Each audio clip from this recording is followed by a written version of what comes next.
Hello everyone, Bachchu Singh IAS academy में आपका हार्दिक स्वागत है। आज हम मॉडर्न इंडिया लेकर चलेंगे। मॉडर्न इंडिया में पहला हमारा टॉपिक रहेगा थोड़ा सा आर्ट एंड कल्चर से रिलेटेड। चलो उसको पढ़ते हैं, देखते हैं हम। तो सबसे पहले हम टॉपिक उठाते हैं शास्त्रीय नृत्य और लोक नृत्य, इनके बारे में। शास्त्रीय नृत्य कौन कौन से राज्य के में कौन कौन से शास्त्रीय नृत्य फेमस है और कौन से राज्य में वहाँ का लोक नृत्य फेमस है। लोक नृत्य होता है वहाँ उस राज्य का जो मेन नृत्य होता है वो लोक नृत्य होता है, और शास्त्रों के आधार पर जो किया जाता है उस राज्य का जो है पब्लिकली वो होता है शास्त्रीय नृत्य। तो हम सबसे पहले शास्त्रीय नृत्य के बारे में पूछेंगे, क्योंकि एग्जाम में सबसे पहले ये पूछा जाता है जैसे कथकली कहाँ का किस राज्य में है, शास्त्रीय नृत्य किस राज्य का शास्त्रीय नृत्य है, या घूमर किस राज्य का लोक नृत्य है। तो इस तरीके से सबसे पहले हम शास्त्रीय नृत्य की बात करते हैं। तो शास्त्रीय नृत्य में देखो, सबसे पहले हम बात करते हैं भरतनाट्यम की। तो भरतनाट्यम है जो वो कहाँ पे है, भरतनाट्यम ये है तमिलनाडु का। कथकली कहाँ का है, कथकली है केरल का। ये हो गया आपका, इसको नोट भी कर सकते हो आप। इसके बाद में मणिपुरी कहाँ का है, मणिपुरी है मणिपुर का, यानी मणिपुरी मणिपुर का हो गया। और ओडिसी कहाँ का हो गया, ओडिसी उड़ीसा का। मणिपुरी मणिपुर का हो गया। और कुचिपुड़ी कहाँ का है, आंध्र प्रदेश का। कुचिपुड़ी शास्त्रीय नृत्य कहाँ का है, आंध्र प्रदेश का। इसके बाद हो गया मोहिनीअट्टम। मोहिनीअट्टम कहाँ का है, तो मोहिनीअट्टम की बात की जाए तो मोहिनीअट्टम है केरल का। कृष्णाट्टम है केरल का, यानी मोहिनीअट्टम और कृष्णाट्टम ये दोनों कहाँ के हैं, केरल के। ठीक है, इन दोनों को ये है। फिर उसके बाद में ये दोनों केरल के हो गए। इसके बाद में सत्रिया। अब सत्रिय नृत्य की बात की जाती है तो सत्रिय नृत्य कहाँ का है, असम का। कथक उत्तर प्रदेश का। सत्रिय नृत्य कहाँ पर है, असम में। कथक उत्तर प्रदेश का है। उसके बाद में तमाशा महाराष्ट्र में। तमाशा लोक नृत्य कहाँ का है, महाराष्ट्र का। और ये जो भवाई है ये राजस्थान का। ख्याल राजस्थान का। माच मध्य प्रदेश का। और करियाल हिमाचल प्रदेश का। ये आपके कंफर्म हो गए याद। अगला फिर हम आगे देखते हैं, ये हो गए। इसके बाद में अब हम आते हैं यहाँ पर शास्त्रीय नृत्य के बाद में लोक नृत्यों पर। लोक नृत्य और राज्य उनके, कौन कौन से राज्य में कौन सा लोक नृत्य है। तो सबसे पहले हम पढ़ते हैं यहाँ पर भांगड़ा गिद्धा। ये कहाँ का है, पंजाब। यानी भांगड़ा और ये गिद्धा ये दोनों कहाँ के हैं, ये हैं पंजाब के। ठीक है। इसके बाद है थुलाल। थुलाल कहाँ का है, ये है केरल का, है ना। घूमर और कालबेलिया ये कहाँ के हैं, राजस्थान के। ठीक है। भांगड़ा गिद्धा जो लोक नृत्य है वो पंजाब का है, थुलाल केरल का है, घूमर और कालबेलिया ये राजस्थान के लोक नृत्य हैं। कठपुतली कहाँ का है, राजस्थान का। घूमर कालबेलिया और घूमर कालबेलिया और कठपुतली ये दोनों हैं, ये कहाँ के हैं, ये राजस्थान के हैं ये। ठीक है, ये हो गया। इसके बाद में गरबा और डांडिया कहाँ के हैं, गुजरात के। बिहू कहाँ का है, असम का। रासलीला और नौटंकी कहाँ का है, उत्तर प्रदेश का। इसको देखते हैं, रासलीला और बिहू असम में आ गया। रासलीला और ये रासलीला, रामलीला, नौटंकी ये सब कहाँ के हैं, उत्तर प्रदेश यानी यूपी के। तमाशा कहाँ का फेमस है, लोग तमाशा कहाँ खेला जाता है, किस राज्य में, महाराष्ट्र में। चेता छऊ विदेशिया ये कहाँ के लोक नृत्य हैं, बिहार के। कीर्तन और छऊ कहाँ के हैं, बंगाल के। सरहुल ये कहाँ का है, छत्तीसगढ़ का। ये क्वेश्चन सरहुल तो यूपीएससी में पूछा गया क्वेश्चन है, शायद 2016 या 17 की बात है। तब ये पूछा गया था कि सरहुल लोक नृत्य का संबंध किस राज्य से है, तो उसमें ऑप्शन आ जाएगा छत्तीसगढ़। ये आपके कन्फर्म हो गए। ठीक है। इसके बाद में सरहुल के बाद में आता है यक्षगान। तो यक्षगान आप पढ़ोगे तो यक्षगान कहाँ का है, कर्नाटक का। सरहुल छत्तीसगढ़ का। दोबारा याद कर लेना, इसलिए मैंने यहाँ पर इसने यहाँ पर दोबारा इसको लिया है सरहुल को। यक्षगान अगर आता है ऑप्शन में कर्नाटक का है कौन सा है, तो यक्षगान आता है, यक्षगान हो गए। यदि इस प्रकार से पूछा जाता है जाब्रो कहाँ पर लोक नृत्य कहाँ का है, लद्दाख का। और हिक्कात कश्मीर का। ये दोनों इम्पोर्टेंट हैं, एक तो जाब्रो और हिक्कात ये दोनों इम्पोर्टेंट इसलिए भी बनते हैं क्योंकि लद्दाख और कश्मीर दोनों ही केंद्र शासित प्रदेश बने हैं राज्य को टूट करके। धारा 300 जो अनुच्छेद 370 था उसको हटाया गया है, उसमें से उसको 2 और 3 उसके 3 अनुच्छेद सब पॉइंट हैं, उसको 2 और 3 को हटा दिया गया है, तो इनको केंद्र शासित प्रदेश बना दिया गया है। तो ये थोड़े से करंट में हैं, यानी जम्मू कश्मीर और लद्दाख ये न्यूज़ में चल रहे हैं, इसलिए वहाँ से रिलेटेड कोई भी चीज़ें पूछ सकते हैं, तो इसको आपको याद रख लेना है, जाब्रो और हिक्कात। ठीक है। इसके बाद में हम पढ़ते हैं, देखो यहाँ ये हो गए। इसके बाद में हम कृति पढ़ते हैं, किसने कौन सी कृति लिखी। जैसी संगीत रत्नाकर है, आप देखोगे संगीत रत्नाकर, तो संगीत रत्नाकर है जो हैं ये, इन्होंने क्या लिखा है, सारंगदेव, यानी ये किसके रचयिता हैं, सारंगदेव ने क्या लिखा है, संगीत रत्नाकर, यानी सारंगदेव ने क्या लिखा है, संगीत रत्नाकर, ये हो गया। उसके बाद में आप पढ़ोगे संगीतोपनिषद, तो संगीतोपनिषद की अगर बात की जाए तो संगीतोपनिषद में क्या आ जाएगा, ये किसने लिखा है, ये सुधा कलश ने, किसने लिखा है, सुधा कलश, यानी सुधा कलश ने संगीतोपनिषद लिखा है, ठीक है। ये उसके बाद आता है ये संगीत राज संगीत मीमांसा, ये राणा कुंभा के ग्रंथ हैं, किसके ग्रंथ हैं ये, संगीत राज संगीत मीमांसा, ये किसके ग्रंथ हैं, राणा कुंभा के, यानी राणा कुंभा के। राणा कुंभा ने कौन से लिखे, संगीत राज और संगीत मीमांसा, ये राणा कुंभा ने लिखे हैं, यानी इनके द्वारा, राणा कुंभा के द्वारा रचे हुए ग्रंथ हैं। जो गीत गोविंद नामक ग्रंथ है वो जयदेव ने लिखा है, किसने लिखा है, गीत गोविंद नामक ग्रंथ किसने लिखा है, जयदेव ने, ठीक है। संगीत चिंतामणि का अगर आ जाता है, संगीत चिंतामणि नामक ग्रंथ किसने लिखा है, तो अब वो आता है आचार्य बृहस्पति, यानी संगीत चिंतामणि जो ये ग्रंथ है ये किसने लिखा है, आचार्य बृहस्पति ने, ठीक। अब आता है गोरक्ष विजय, गोरक्ष विजय को किसने लिखा है, तो ये आता है विद्यापति, यानी विद्यापति ने इसको लिखा है। गोरक्ष विजय जो इनके द्वारा जो ग्रंथ है ना, तो इसको लिखा है विद्यापति ने, इसको याद कर लेना है। इसके बाद में हम आते हैं जो भी विद्रोह हैं, अब इसके बाद में विद्रोह, अंग्रेजी शासन के दौरान हुए विद्रोह अथवा आंदोलन, अंग्रेजी शासन के दौरान कौन कौन से विद्रोह हुए अथवा कौन कौन से आंदोलन हुए। सबसे पहले हमें इनमें ये चीज़ देखनी है कि इन विद्रोह हुए थे, ये जो आंदोलन हुए थे वो किस नाम से हुए थे, कब हुए थे, यानी किस वर्ष में, उनका सन याद रखना है, उनका प्रभावित क्षेत्र यानी कौन से क्षेत्र में होते। अगर विद्रोह वो हुआ था, आपको सन भी पता है, तो उसका प्रभावित क्षेत्र भी थोड़ा सा पता होना चाहिए, क्योंकि कई बार ऐसा 2-3 विद्रोह दे दिए जाते हैं, ऑप्शन 1, 2, 3 इस तरीके से, फिर उनका क्रम वाइज पूछ लिया जाता है कि सबसे पहले कौन सा विद्रोह हुआ, ठीक है। तो सबसे पहले ये विद्रोह आंदोलन, फिर उसके बाद में वर्ष, फिर ये प्रभावित क्षेत्र हो गया। अब बात करते हैं हम सबसे पहले सन्यासी विद्रोह की, तो सन्यासी विद्रोह की बात करेंगे, इसमें सन्यासी जो विद्रोह है इसकी बात करेंगे। तो सन्यासी विद्रोह कब हुआ था 1763 से लेकर 1800, यानी आपको ये ध्यान रख लेना है 1763 ईस्वी में हुआ था, ये 1763 से 1800 तक चला था। लेकिन आपको अगर पूछा जाए कि ये कब हुआ तो 1763 आपको याद रख लेना है, यानी आपको 1763 में ये बंगाल में हुआ, सबसे ज़्यादा कहाँ पर था, बंगाल में। दूसरा है भील विद्रोह, तो भील विद्रोह कब हुआ था 1820 में, कहाँ, पश्चिमी घाट में, इसको आपको याद रख लेना है। उसके बाद में पागलपंथी विद्रोह, पागलपंथी विद्रोह कब हुआ था 1827 में, कहाँ पर हुआ था, असोम, असोम मतलब असम, असम के क्षेत्र को पहले असोम बोलते, इसलिए यहाँ पर नाम दे दिया है असम, ठीक है।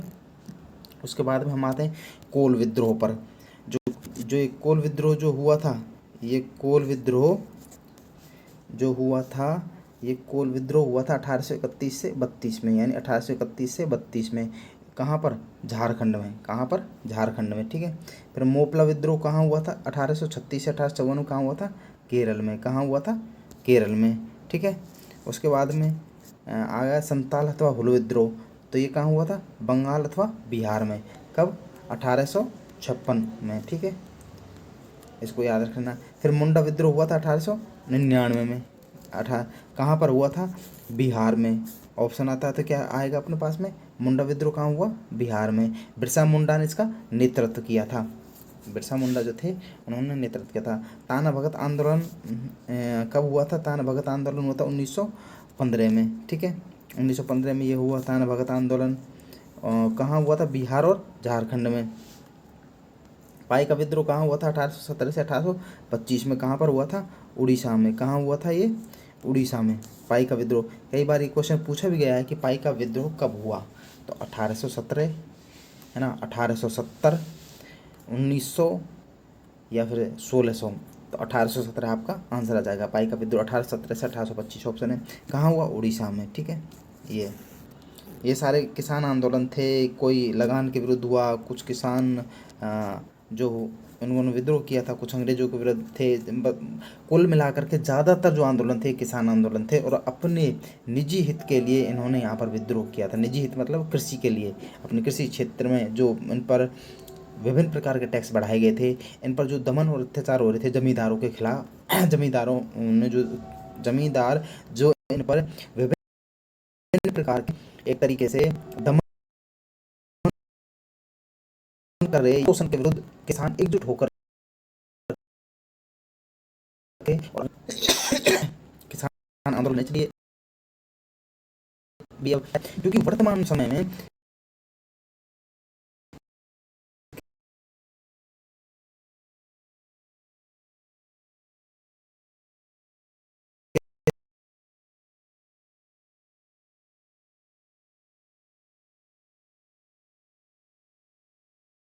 किसान आंदोलन विद्रोह 1830 ईस्वी में कहाँ पर, असम में हुआ था।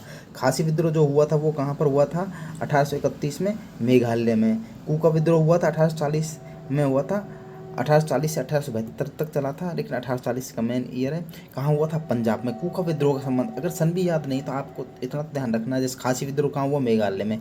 खासी जैन थे जो वहाँ पर पर्वत भी हैं, है ना, तो इस तरीके से इसको याद रख सकते हो। मेघालय में। दूसरा नील विद्रोह, तो नील विद्रोह का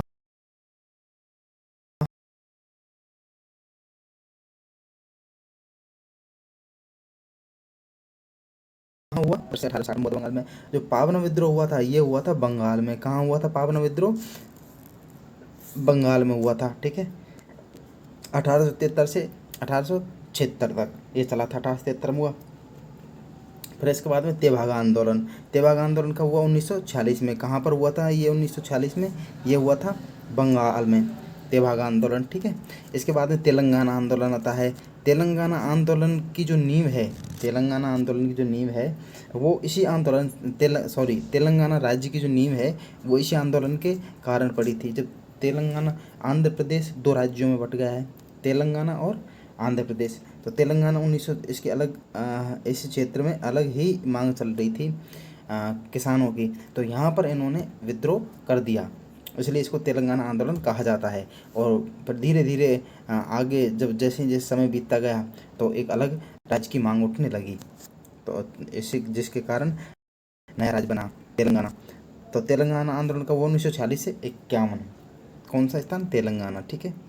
ये हो गया आपका। फिर उसके बाद में हम इनका आंदोलन के बारे में, फिर उसके बाद में हम पढ़ते हैं कांग्रेस के बारे में कि कांग्रेस की स्थापना कब हुई और ये इनका स्थान कौन सा था और ये इनके अध्यक्ष प्रथम कौन थे। तो सबसे पहले अधिवेशन वर्ष लेकर के चलते हैं हम यहाँ पर।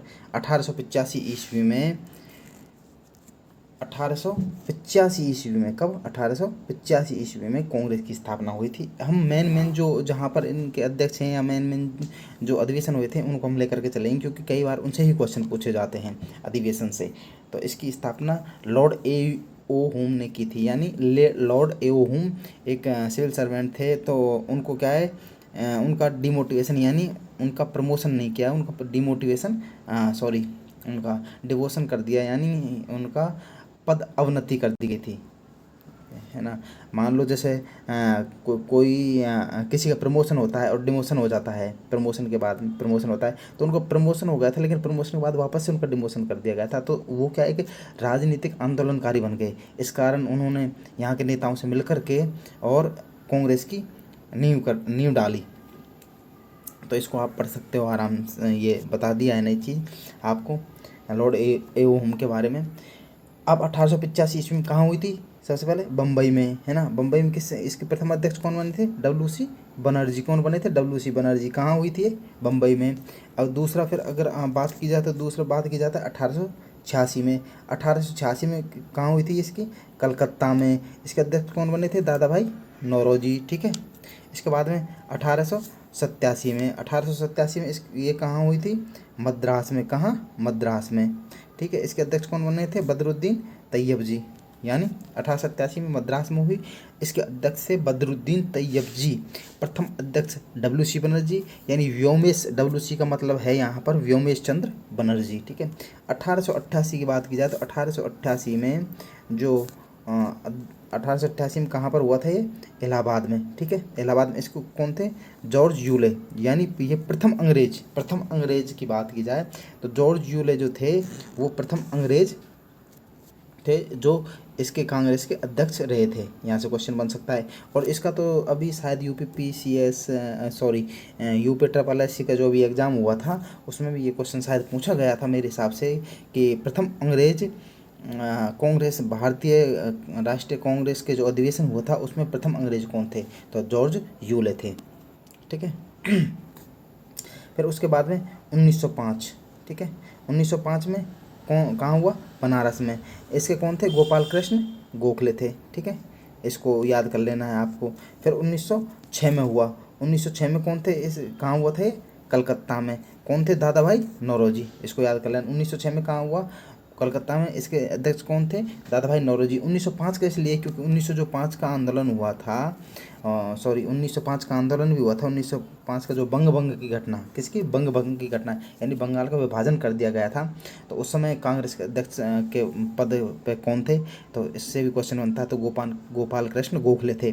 दूसरा है 1906 में कौन थे? तो दादा भाई नौरोजी थे। कलकत्ता में यह अधिवेशन हुआ था। 1906 इसलिए क्योंकि इस समय मुस्लिम लीग की स्थापना हुई थी सर आगे के नेतृत्व में। 1907 का जो सूरत अधिवेशन है वो इसलिए इम्पोर्टेंट है, 1907 का सूरत अधिवेशन, क्योंकि इसमें कांग्रेस थी जो ये कांग्रेस 2 वर्गों में विभाजित हो गई थी। कितने में? 2 वर्गों में ये विभाजित हो गई थी कांग्रेस, इसलिए इसका इम्पोर्टेंस इसकी बढ़ जाती है 1907 की। यानी 1907 का कहाँ हुआ था? 1907 का हुआ था 1906 का कलकत्ता में हुआ था। 1907 को हुआ था सूरत में। कहाँ हुआ था? 1907 का सूरत में हुआ था। इसके कौन थे? रास बिहारी घोष इसके अध्यक्ष बनाए गए थे, ठीक है।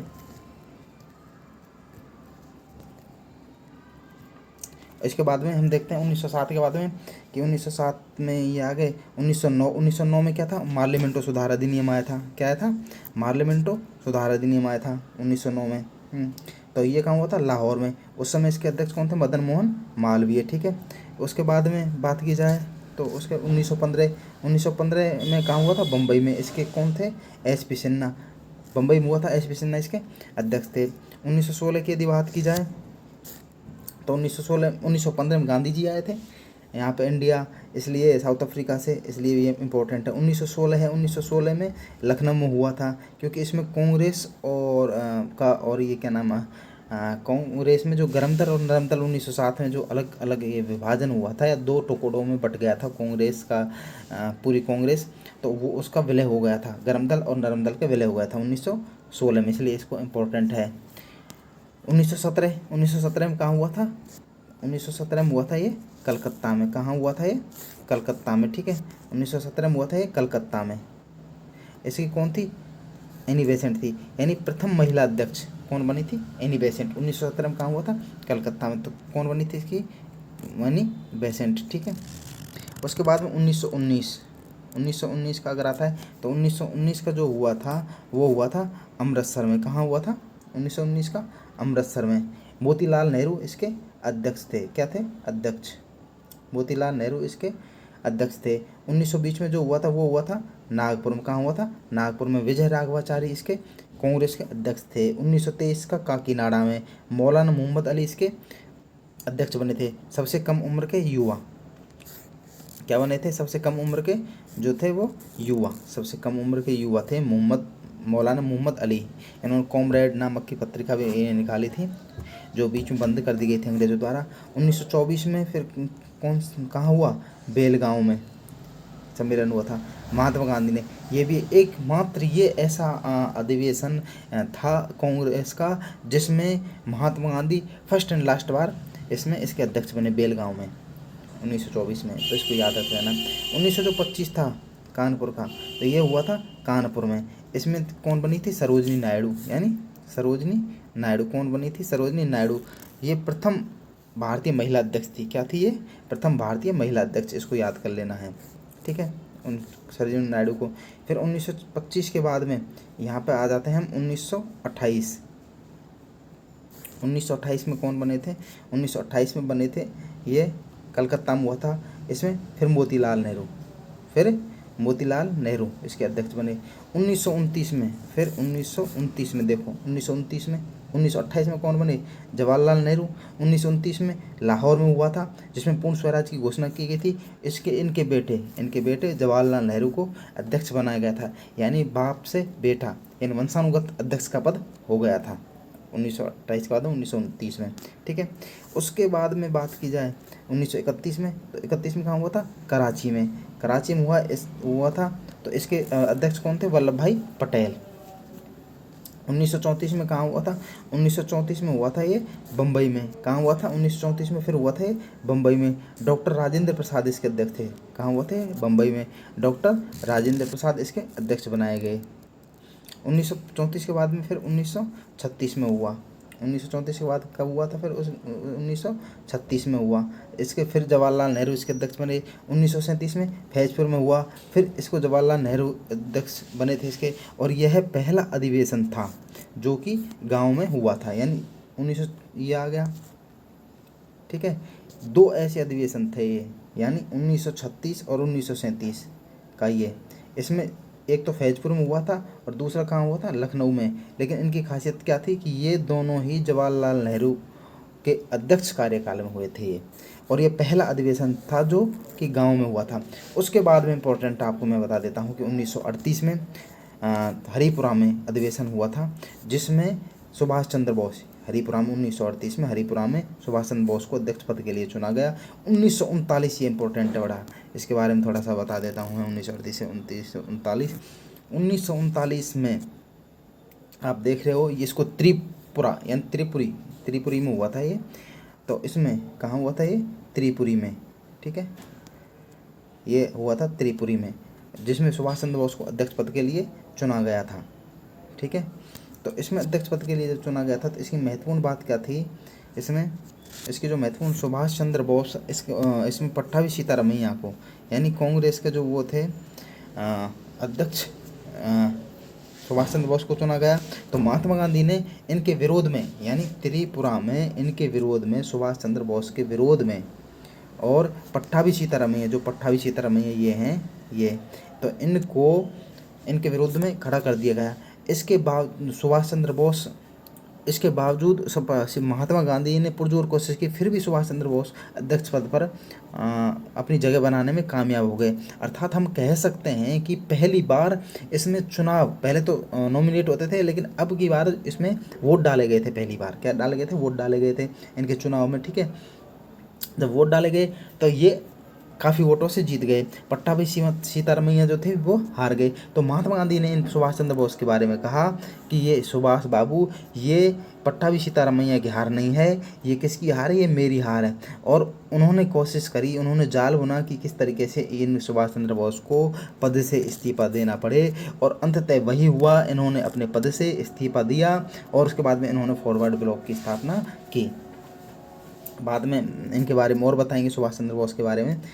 अब देखते हैं 1946 में कहाँ हुआ, मेरठ में। इसके कौन थे अध्यक्ष, जेबी कृपलानी। कौन थे इसके अध्यक्ष, कौन थे, जेबी कृपलानी। फिर पढ़ते हैं 1947 में कहाँ हुआ, दिल्ली में। इसके अध्यक्ष कौन थे, डॉक्टर राजेंद्र प्रसाद, यानी डॉक्टर। 1947 में कहाँ हुआ था, दिल्ली में। इसके अध्यक्ष कौन थे, डॉक्टर राजेंद्र प्रसाद। ठीक है, इसको भी याद कर लेना 1947 का, क्योंकि इसमें देश आज़ाद हुआ था तो उस समय। उसके बाद जो हुआ था 1948 में, ये लास्ट ये है, पट्टाभी सीतारमैया। आखिर में इनकी पट्टाभी सीतारमैया जी की जो इच्छा थी वो पूरी हो ही गई, अध्यक्ष बनने की। 1948 में जयपुर में हुआ था, ये लास्ट अधिवेशन था कांग्रेस का, जिसमें पट्टाभी सीतारमैया जीते थे। कौन जीते थे, पट्टाभी सीतारमैया जीते थे। तो 1948 में कहाँ हुआ, जयपुर में। ठीक है, इसमें पट्टाभी सीतारमैया जीत गए थे लास्ट बार में, और उसके बाद कांग्रेस का अधिवेशन ने फिर 19 चुनाव हो ही गए थे। फिर 1950 में हमारा 26 जनवरी 1950 को हमारा देश का संविधान लागू हो ही गया था, संविधान बनना था। अब सबसे इम्पोर्टेंट क्या है कि 1930, 1935, 41, 42, 43, 44 और 45 के मध्य कांग्रेस का जो अधिवेशन था वो आयोजित नहीं किए गए, यानी 1930 में, 1935 में, 1941, 42, 43 44-45 में, तो क्योंकि 1939 से लेकर के और 1945 तक द्वितीय विश्व युद्ध हुआ था, इस कारण इनके मध्य कांग्रेस के अधिवेशन आयोजित नहीं किए गए, जबकि 1930 और 1935 में कुछ निजी कारण थे, इस वजह से यहाँ पर कांग्रेस के अधिवेशन आयोजित नहीं किए गए थे। ठीक है, अब देखो थोड़ा सा इसके बारे में पढ़ लेते हैं। सबसे पहले कुछ 1943 में, यहाँ थोड़ा थोड़ा पॉइंट है ना। तो 1943 में भयंकर अकाल व महामारी पड़ी थी, इसको याद करना है ना। कब हुई थी भयंकर अकाल और महामारी? कब हुई थी? 1943 में। ठीक है, पाकिस्तान की मांग कब उठी थी? 1940 में। पाकिस्तान की जो मांग थी वो कब उठी थी? पाकिस्तान की मांग 1940 में उठी। ठीक है, मुस्लिम लीग का जो लाहौर अधिवेशन हुआ था 1940 में, क्या हुआ था? मुस्लिम लीग का लाहौर अधिवेशन हुआ था।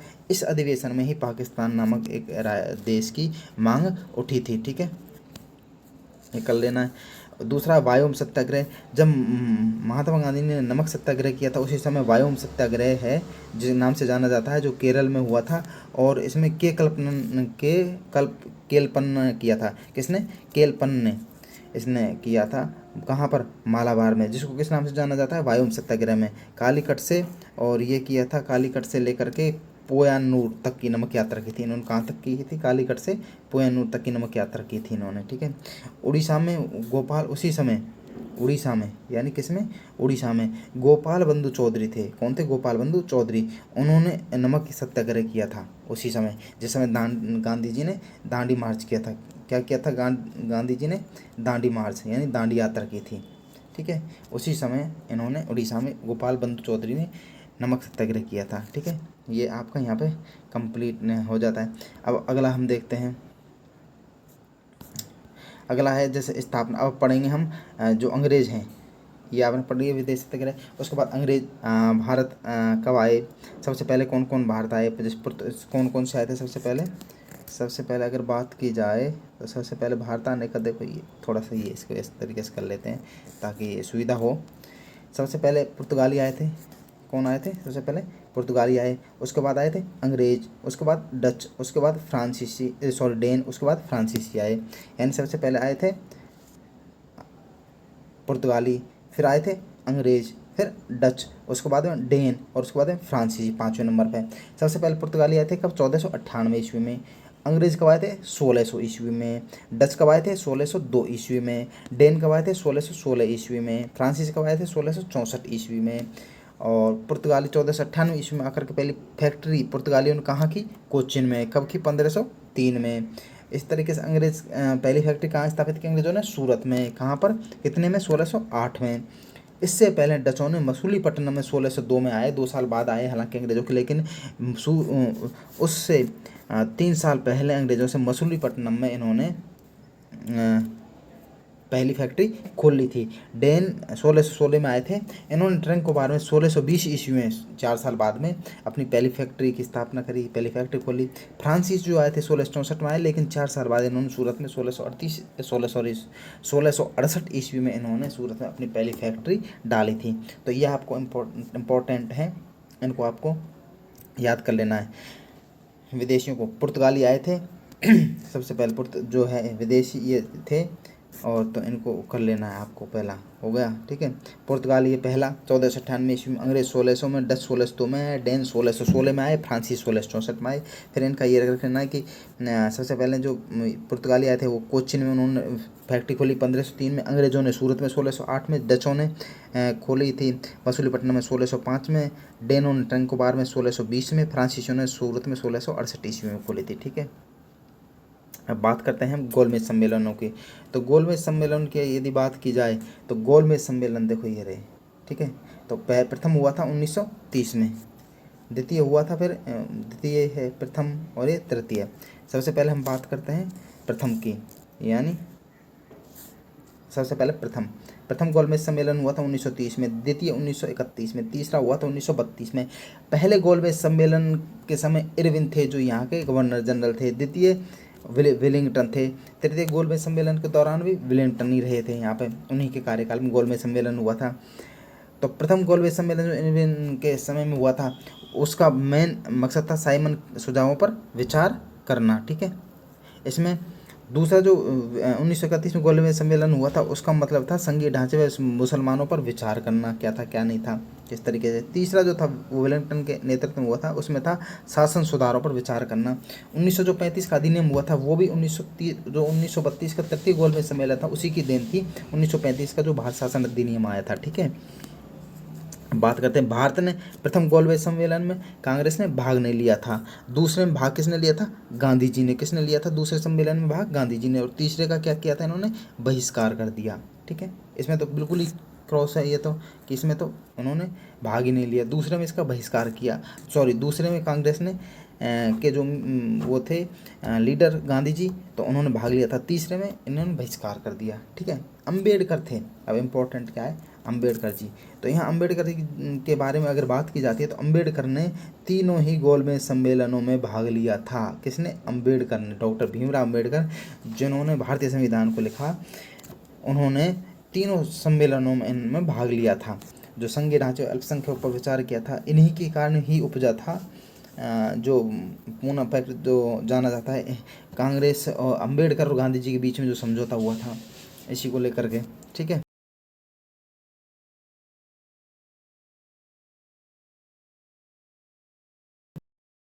असहयोग आंदोलन। तो असहयोग आंदोलन कब हुआ, यानी हम यहाँ पर पढ़ लेते हैं। असहयोग आंदोलन कब हुआ था? 1920 में। कब हुआ था असहयोग आंदोलन? 1920 में। ठीक है, ये हुआ। दूसरा, प्रथम सविनय अवज्ञा आंदोलन कब हुआ? 1930 में। ठीक है, उसके बाद में दूसरा सविनय अवज्ञा आंदोलन कब हुआ? 1932 में। भारत छोड़ो आंदोलन कब हुआ? 1942 में। ठीक है, ये याद हो गए। यानी प्रथम असहयोग आंदोलन हुआ था 1920 में, प्रथम सविनय अवज्ञा आंदोलन 1930 में, दूसरा सविनय अवज्ञा आंदोलन हुआ था 1932 में, भारत छोड़ो आंदोलन 1942 में आया। डायरेक्ट ऐसे क्वेश्चन पूछे जाते हैं, इनके बारे में हम आपको बाद में बताएंगे जब चैप्टर पढ़ाएंगे। अभी सिर्फ आपको पॉइंट टू पॉइंट याद रखना है, जिस कारण ये एग्जाम में सीधे क्वेश्चन पूछे जाते हैं और आप इसको सीधा ही करके आ जाओ। स्वराज्य पार्टी की स्थापना 1922 में ही हुई थी। कब हुई थी? 1922 में। ठीक है, CR दास यानी चित्तरंजन दास तथा मोतीलाल नेहरू ने की थी। किसने की थी? CR दास मतलब चित्तरंजन दास इसका नाम है। इन्होंने 1905 और इनका जो मेन जो वो था काम, ये क्या था, इन्होंने 1925 में, यानी 1925 में विट्ठल भाई पटेल को असेंबली का अध्यक्ष बनवाने में ये सफल रहे थे। इन्होंने क्या हुआ, इन्होंने विट्ठल भाई जो पटेल थे इनको असेंबली का अध्यक्ष बनवा दिया था। कब? 1925 में। ये इनका सबसे महत्वपूर्ण काम था।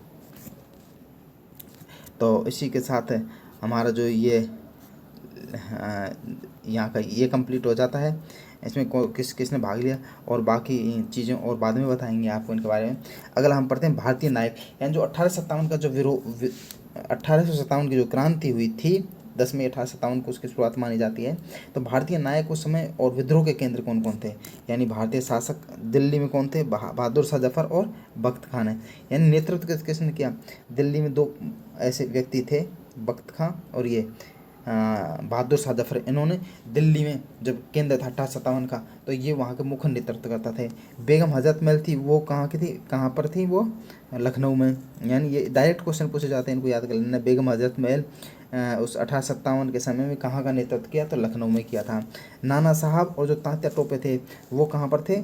मेन मुखिया वो कानपुर। नाना साहब और तात्या टोपे ये कहाँ पर थे? कानपुर में। तो इसको आपको याद कर लेना है।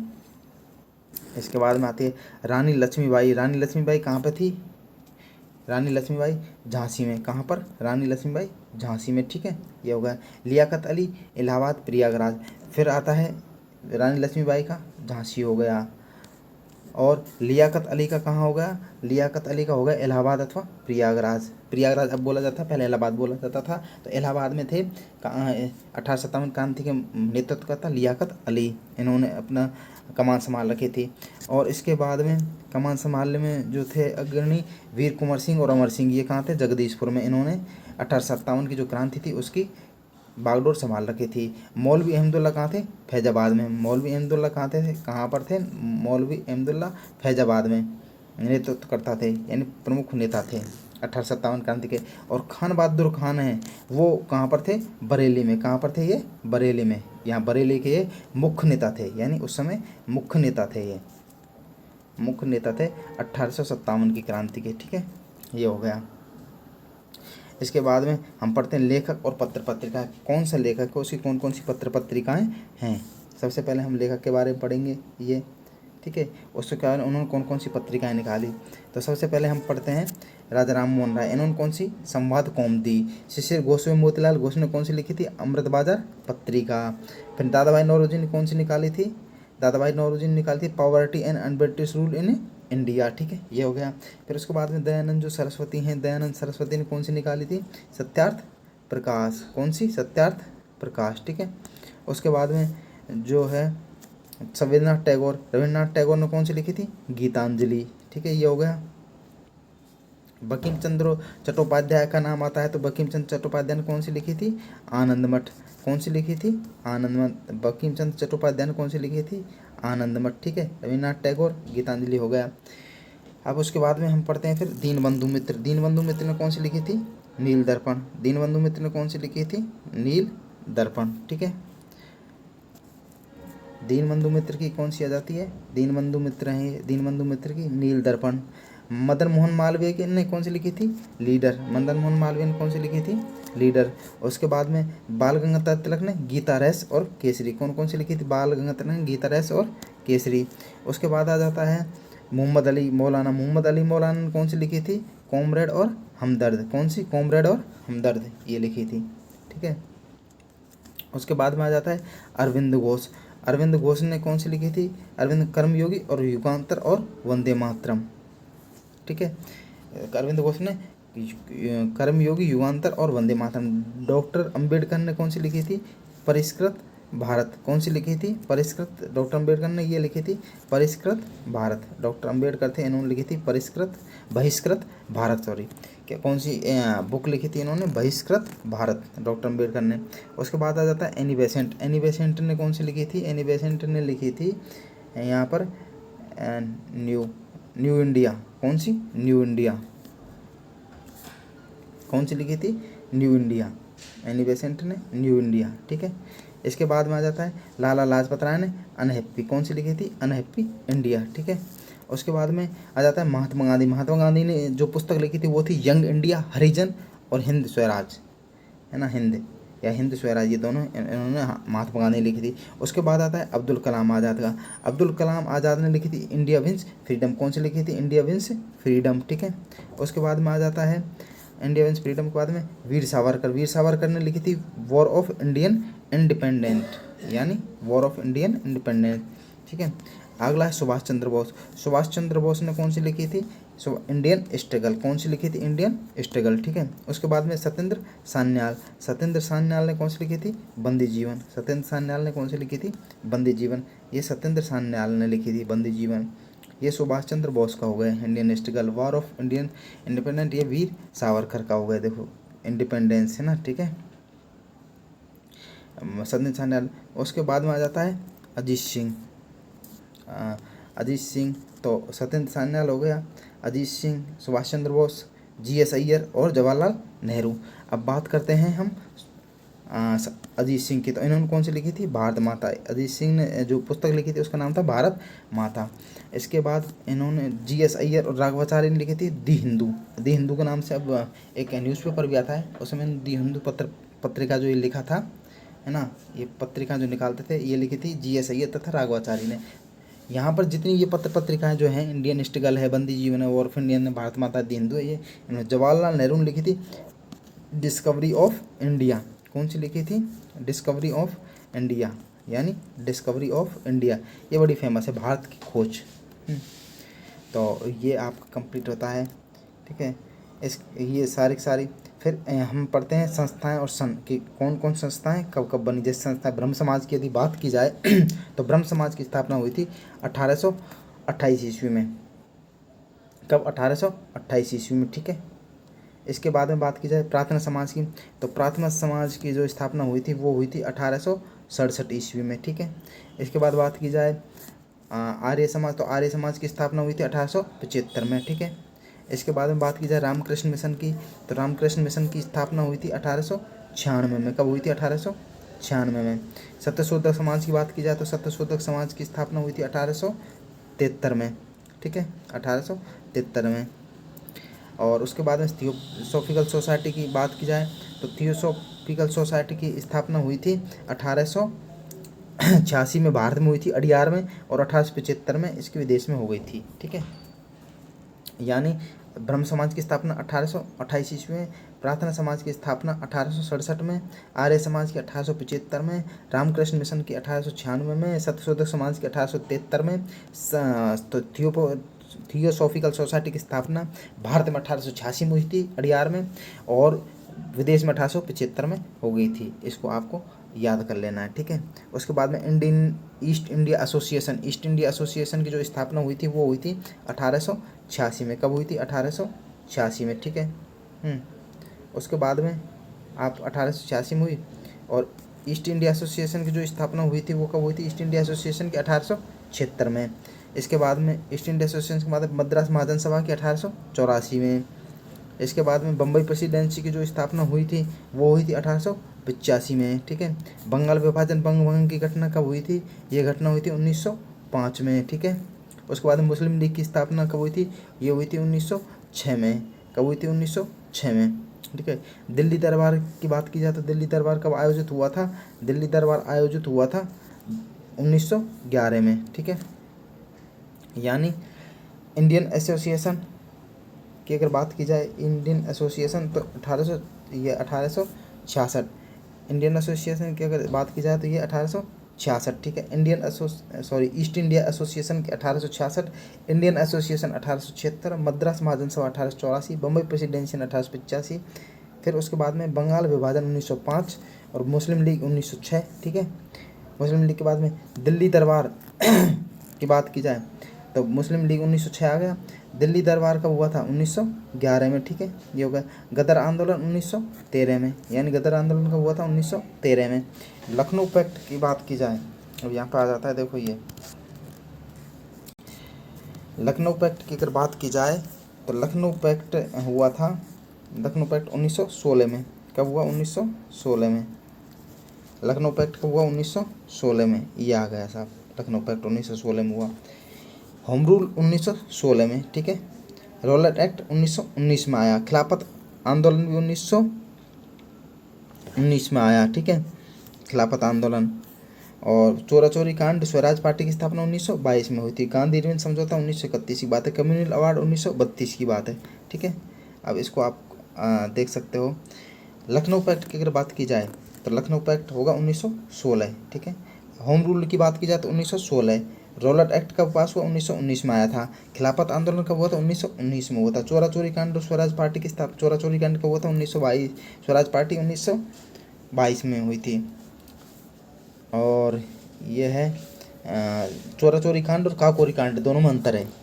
काकोरी कांड का 1924-25 है और चोरा चोरी कांड 1922 है, जिसमें मतलब पुलिसकर्मियों को जिंदा जला दिया गया था एक थाने में। तो इसके बारे में बात बताएं। गांधी इरविन समझौता 1931 की बात है। कम्युनल अवार्ड 1933 की बात है। ये आपको याद होने चाहिए, फैक्ट है ये, यहाँ पर जो बताए गए हैं ये कब कब हुए थे। ठीक है, बाकी इनके बारे में हम विस्तार पूर्वक बताएंगे आगे जब भी हम चैप्टर पढ़ाएंगे तो उसके बारे में। त्रिपुरी संकट, इसके बारे में पहले बता चुका हूँ। त्रिपुरी संकट जो हुआ था वो हुआ था 1939 में। दूसरा अगस्त प्रस्ताव कब आया था? 1940 में। व्यक्तिगत सत्याग्रह कब हुआ था? 1940 में हुआ था। ठीक है, यह हो गया। दोबारा फिर सुन लीजिए, त्रिपुरी संकट 1939 में हुआ था। अगस्त प्रस्ताव और व्यक्तिगत सत्याग्रह का यदि नाम आता है तो वो कब हुए थे? 1940 ईस्वी में। पाकिस्तान की मांग भी कब उठी थी? 1940 में। क्रिप्स मिशन कब आया था? 1942 में। अगर पाकिस्तान की मांग कब उठी थी? 1940 में। क्रिप्स मिशन कब आया था? 1942 में। ठीक है, ये हो गए। इसके बाद में इसको फिर देख लीजिए, पाकिस्तान की मांग 1940 में हुई थी, लाहौर में जो अधिवेशन हुआ था मुस्लिम लीग का, उसमें। क्रिप्स मिशन 1942 में आया था भारत। आज़ाद हिंद फौज की स्थापना 1943 में। फिर उसके बाद में वेवेल योजना शिमला सम्मेलन, आज़ाद हिंद फौज 1945, वेवेल योजना शिमला सम्मेलन, ये 1945 की बात है। ठीक है, वेवेल योजना और शिमला सम्मेलन कब हुए थे? 1945 में। नौसेना विद्रोह, कैबिनेट मिशन, संविधान सभा का चुनाव, अंतरिम सरकार गठन, ये कब हुए थे? 1946 में। ये सारे के सारे कब हुए थे? नौसेना विद्रोह है, कैबिनेट मिशन है, संविधान सभा का जो चुनाव हुआ था ये है, संविधान बना था, अंतरिम सरकार गठन कब हुआ था? ये सब हुए थे 1946 में। कब हुए थे? 1946 में। ठीक है, 1946 में। ये हो गया कन्फर्म। और एटली घोषणा नीचे है, एटली घोषणा कब हुई थी? 1947 में। कब हुई थी? 1947 में, ठीक है। एटली घोषणा हुई थी 1947 में, ठीक है। ये कंप्लीट होता है आपका। इसके बाद में हम बताते हैं आपको फेजर आयोग। फेजर आयोग आया था 1902 में। कब आया था फेजर आयोग? 1902 में, ठीक है। फेजर आयोग कब आया था? 1902 में। इसको पढ़ लेना है। फेजर आयोग 1902 में किससे संबंधित था? ये पुलिस सुधार से संबंधित था। हंटर आयोग आया था 1919 में, जो किससे संबंधित था? पंजाब अशांति से संबंधित था। बटलर आयोग का संबंध किससे? भारतीय रियासतों के संबंध से 1927 में था। सप्रू आयोग का गठन 1935 में हुआ, जो बेरोजगारी के ऊपर था। यानी आप ये देख सकते हो, फेजर आयोग ने पुलिस सुधार से संबंधित रिपोर्ट बनाई थी। हंटर जो आयोग था, हंटर आयोग, उस हंटर आयोग ने बनाई थी पंजाब अशांति से संबंधित रिपोर्ट बनाई थी। और जो ये बटलर आयोग बना था, ये भारतीय रियासतों के बारे में बना था, भारतीय रियासतों से संबंधित इसने रिपोर्ट सौंपी थी। और सप्रू आयोग बना था, वो बेरोजगारी के ऊपर इसने अपनी रिपोर्ट सौंपी थी। हो गया क्लियर? इनका सन याद रखना चाहो तो रख लेना, वरना सन कई बार पूछा जाता है। इनका यूपीएससी 2017 में भी ये जो है इसका बटलर आयोग का, इसका पूछा गया था बटलर आयोग किससे संबंधित था।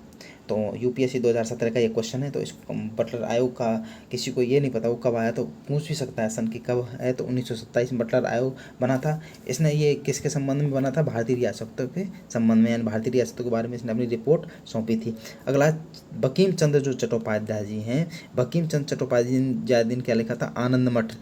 आनंद मठ लिखा था, जिसमें सन्यासी विद्रोह का वर्णन है, जो 1770 से 1820 के बीच हुआ था। दीनबंधु मित्र ने नील दर्पण लिखा था, जो नील विद्रोह से संबंधित है। नील दर्पण में नील विद्रोह के बारे में, जो वहाँ 3/20 जो भाग पे खेती करनी पड़ती थी नीलों को, तो वहाँ से मुक्ति दिलाई थी गांधी जी ने। तो इसके बारे में ये है आंदोलन थे 1859 से 1860 में। फिर भास्कर देती है लीलावती, गणित की प्रमाणिक पुस्तक है। इसके बारे में भी हमने आपको हल्का सा बता दिया है। यानी बंकिम चंद्र जो चट्टोपाध्याय हैं, उन्होंने क्या लिखा था? आनंद मठ, जिसमें किसका विद्रोह होता है? सन्यासी विद्रोह का वर्णन है। 1770 से 1720 के बीच में ये लिखा था, ठीक है। इसका हो गया 1770 से 1820। दूसरा, दीनबंधु जो मित्र थे, इनका नाटक है नील दर्पण। दीनबंधु मित्र का नाटक कौन सा? नील दर्पण। इसमें नील विद्रोह के बारे में है। 1854 में हुआ था। भास्कर द्वितीय जो थे, इन्होंने लीलावती नामक पुस्तक लिखी थी, जो गणित से संबंधित थी। गणित के सारवार और सूत्र वगैरह ये लिखे गए थे, ठीक है। अब पढ़ते हैं हम प्रथाएं। तो सबसे पहले पढ़ते हैं हम दादनी प्रथा। हमें सबसे पहले एक लिमिट टाइम में एक ज़्यादा चीज़ें आपको पढ़ानी है, इसलिए हम ज़्यादा विस्तारपूर्वक बात नहीं कर रहे हैं, वरना हम इस पर एक बहुत बड़ा लेक्चर भी बना सकते हैं, ठीक है। दादनी प्रथा, क्योंकि यहाँ से सीधे क्वेश्चन पूछे जाते हैं, इसलिए हम इसको डायरेक्ट लिख रहे हैं, डायरेक्ट इसको लिख रहे हैं। और सबसे पहले हम पढ़ते हैं दादनी प्रथा।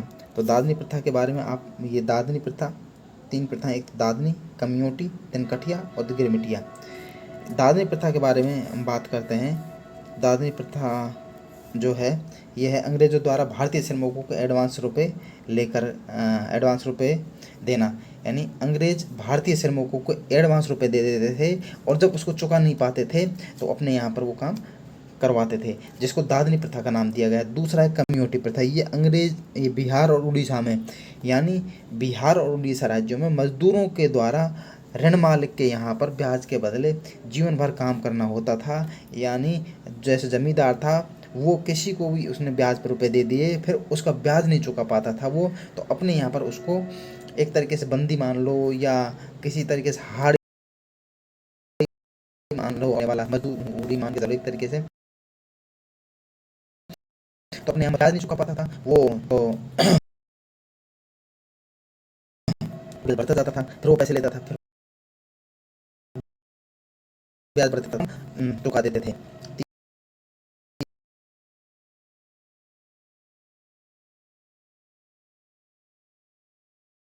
पर नील की खेती करना आवश्यक था। अभी मैंने आपको बताया था कि जो नील विद्रोह हुआ था, दीनबंधु मित्र ने एक नाटक लिखा था नील दर्पण, 1859 से 1860 बीच जो हुआ था, वो इसी से संबंधित था। तो उस प्रथा को क्या कहा गया था? तिनकठिया प्रथा। क्या कहा गया था इसको? तिनकठिया प्रथा कहा गया था, ठीक है। तो चंपारण बिहार में हुई थी। अगला है गिरमिटिया प्रथा। तो जो ये गिरमिटिया प्रथा है, इसमें क्या होता था, गिरमिटिया प्रथा में इसमें भारतीय जो श्रमिक थे उनको विदेश भेजा जाता था 5 से 7 वर्ष के लिए। यानी भारतीय श्रमिक को जैसे पैसे दे दिए तो एक समझौता होता था, उसके अनुसार उनको पहले विदेशों में भी काम करना पड़ता था। जैसे 5 से 7 वर्ष के लिए विदेश गए वो, तो कई ऐसे हैं जो अब विदेशों में बसे हुए हैं, जैसे अफ्रीका है, उनमें तो इंडियन नाम आपको मिलते हैं। तो वो ऐसे ही हैं जो वहाँ पर बंधुआ मजदूर हो गए थे, फिर वहाँ पर उन्होंने शादी वगैरह कर ली, बच्चे हो गए, फिर वहीं पर रहने लग गए, परिवार बसा लिया। उसके बाद वो वापस इंडिया आ ही नहीं पाए और वो फिर वहाँ के मूल निवासी हो गए उसी के। जैसे आप क्रिकेट में भी नाम पढ़ते हो, तो वो यहाँ पर उनके जो बहुत पहले के जो अंग्रेजों के समय के, तो वो वहाँ पर जाकर के बस गए थे इसी गिरमिटिया प्रथा के तहत। ठीक है, तो यह आपका कंप्लीट होता है। इसके बाद हम पढ़ेंगे समाज सुधार एक्ट। आपका लास्ट ये है टॉपिक है समाज सुधार एक्ट। जो ये समाज सुधार एक्ट हैं, ये समाज सुधार एक्ट ये डायरेक्ट क्वेश्चन पूछा जाता है कि उस समय गवर्नर जनरल कौन थे, कौन से वर्ष में हुआ एक्ट या फिर विषय। ज़्यादातर जो क्वेश्चन पूछा जाता है वो पूछा जाता है गवर्नर जनरल वर्ष और एक्ट कौन सा था, या फिर गवर्नर जनरल और उसके एक्ट कौन सा है, बस ये। ठीक है, तो इसके बारे में देखो। सबसे पहले वेलेजली जो थे, Wellesley Lord Wellesley governor general थे 1802 में। कब? 1802 में। इन्होंने बालिका वध पर प्रतिबंध लगाया था, यानी शिशु हत्या पर इन्होंने पूर्णतः रोक लगा दी थी। किस पर? शिशु हत्या पर पूर्णतः रोक लगा दी थी। फिर उसके बाद विलियम बेंटिंग। विलियम बेंटिंग ने क्या किया था?